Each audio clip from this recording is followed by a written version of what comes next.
বন্ধুরা সবাই ভালো আছেন তো? আমার চ্যানেলে আপনাদের স্বাগতম। চলে আসছি আর একটা নতুন রেসিপি নিয়ে। এই রেসিপি বানানোর জন্য এখানে আমি একটা চিচিঙ্গা নিয়েছি।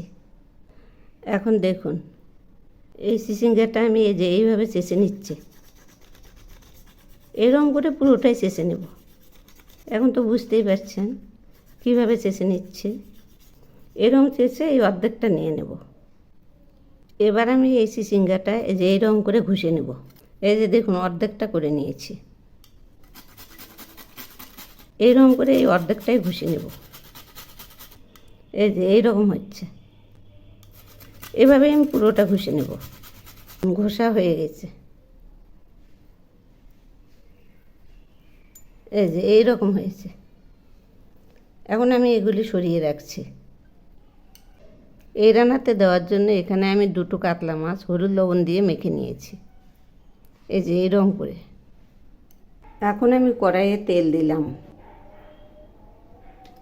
তেল গরম হয়েছে, মাছগুলো ছেড়ে দিচ্ছি। এক পাশ ভাজা হয়ে গেছে, এবার উল্টে দিচ্ছি। এই যে দেখুন, একদম মিডিয়াম সাইজের ভাজা করে নেব। মাছ ভাজা হয়ে গেছে, এবার আমি নামিয়ে নিচ্ছি। এই যে দেখুন, এইরকম কড়া করে ভেজে নিয়েছি। এবার দেখুন, এই মাছগুলো আমি বেছে নিচ্ছি। এই যে এইরকম করে বেছে নেব, এর মধ্যে যাতে একটা কাঁটাও না থাকে। এভাবে আমি সবগুলো বেছে নেব। এখন তো বুঝতেই পারছেন। এই যে দেখুন, ভাজা মাছগুলো এভাবেই আমি বেছে নিয়েছি। এখন আমি চিচিঙ্গাগুলো এই যে এইরকম করে চিপে নিয়েছি। এবার আমি এগুলি এর উপরে ছড়িয়ে দিচ্ছি। দেখুন, সবগুলো চিপে নিয়েছি। এবার আমি এর মধ্যে দিচ্ছি হাফ পেঁয়াজ বাটা, আর এর সঙ্গে দিচ্ছি বড় একটা পেঁয়াজ কুচি, সেই সঙ্গে দিচ্ছি একটা লঙ্কা কুচি, আর দিচ্ছি বড় 1 চামচ চালের গুঁড়ো। এর সঙ্গে দিচ্ছি হাফ চামচ আটা, আর দিচ্ছি স্বাদ মতো লবণ, দিচ্ছি হাফ চামচ চিনি। এখন আমি দিচ্ছি 1.5 চামচ কর্নফ্লাওয়ার। এই যে আরও হাফ চামচ দিলাম,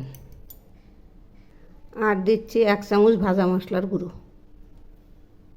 এবার আমি দিচ্ছি 1 চামচ ডিমের কুসুম। এগুলি হাঁসের ডিমের কুসুম।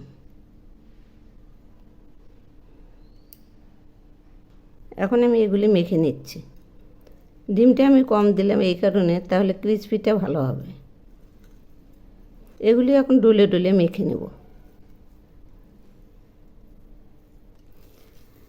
এই যে দেখুন, মাখা প্রায় হয়ে এসছে। এই যে এইরকম ডলে ডলে মাখবো। এগুলি হয়ে গেছে। এই যে দেখুন, মাখা কমপ্লিট। এই যে এইরকম হয়েছে। এখন আমি এগুলি সরিয়ে রাখছি, আর হাতটাও ধুয়ে নিচ্ছি। এই যে দেখুন, এভাবে আমি সবগুলো বানিয়ে নিয়েছি। এখন আমি একটা আপনাদের দেখিয়ে দিচ্ছি। এই যে হাতের তলায় একটু আটা নিলাম, এর মধ্যে একটা ডো নিলাম, এরম করে গোল করে এরম চেপে দেব। এই যে দেখুন, এখন মাঝখান দিয়ে যে এরম করে নিচ্ছি, আর মাথাটা এইরকম করে চোকা করে নেব। আস্তে আস্তে লাভের শেপ দেব। এরকম করছি।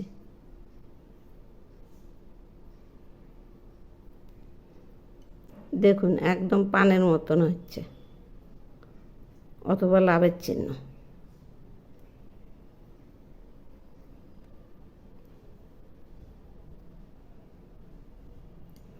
এই যে দেখুন, হয়ে গেছে।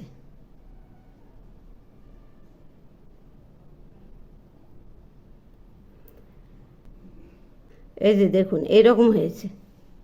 এভাবেই আমি সবগুলো বানিয়ে নিয়েছি।